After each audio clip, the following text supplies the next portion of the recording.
Nowadays, there seems to be an app for everything, including ones to help with our health and wellness. Well, my next guest joins us to talk about one to help us all become a little bit stronger and resilient. Joining me via Skype, please help me welcome Dr. Tina Chara. Hi, Tina. How are you?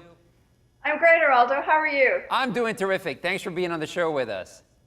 Thank you for having me. Cool. So let's get right to it. What is the number one factor that limits us in life?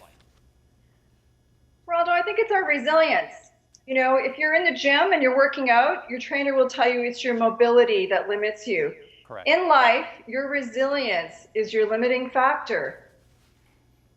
Okay. And so what is resilience then, basically? Resilience really is your strength. So it's your ability to bounce back from adversity or difficult times. It's also your capacity or your reserve to keep moving forward in life through difficult challenges. Mm-hmm. Is this something that you're born with or something that you inherit or something along the way? That's a great question. You know, it's a little bit genetic, but absolutely you can learn to be more resilient in life. You can learn to be stronger. And, you know, we don't learn to be stronger than we are today unless we challenge ourselves or unless we're forced to. So how can you create resilience then? Tell me a little bit more about that.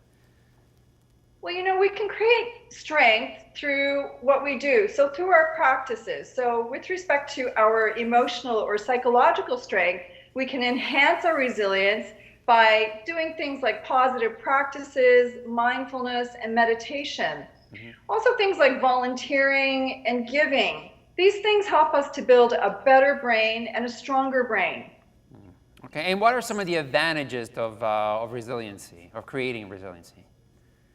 Well, you know, we handle life with a lot more grace and ease. So for example, a disappointment would become a transitory sadness as opposed to a grief experience. Okay. I know that let's talk about the app, the Akasha app that you have. Talk about a little bit about that, Tina. Well, we created the Akasha app as a way to help people work with their natural strengths. Mm-hmm. So let me just say, Akasha means infinite, and it comes from the word Akash.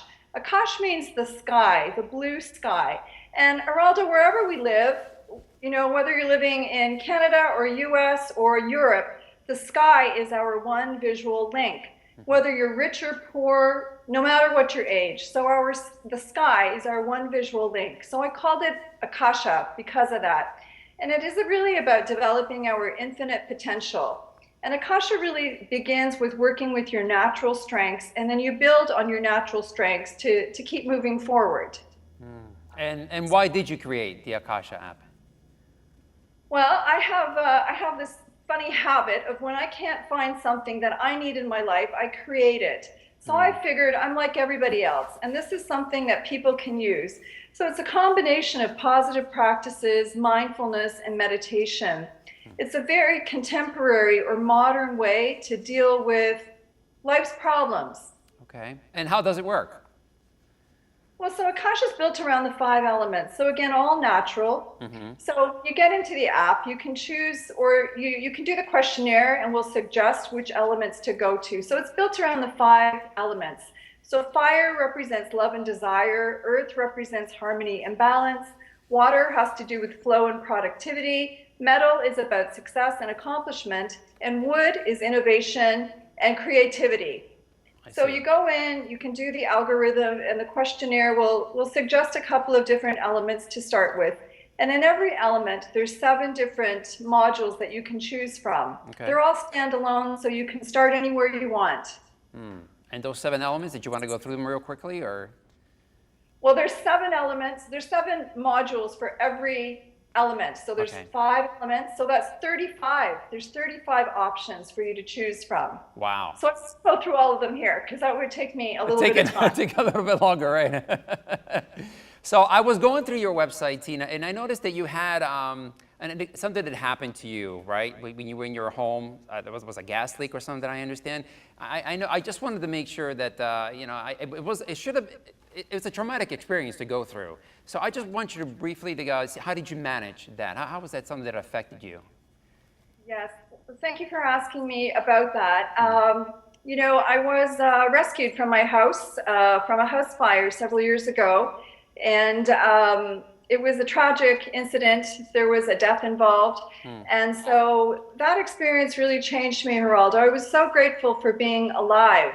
Wow. So just to be alive and to be breathing and to acknowledge this gift, that was a huge transformational moment for me. Wow. There was a lot of hardship. You're right. You said traumatic and dramatic. It was a dramatic turn of events. And what I like to say is if we can keep our traumas more on the side of transformation, we're much better off.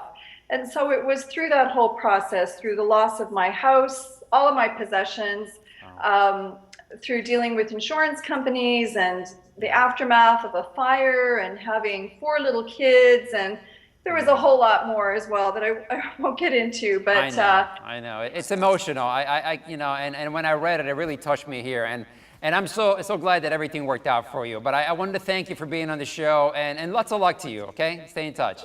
Thanks for having me. Oh, thank you. All right, and still to come, she is back. The dating specialist, Anita Kovac, has some great tips for someone taking that first date. Stick around when Healthy Lifestyle returns in just a moment.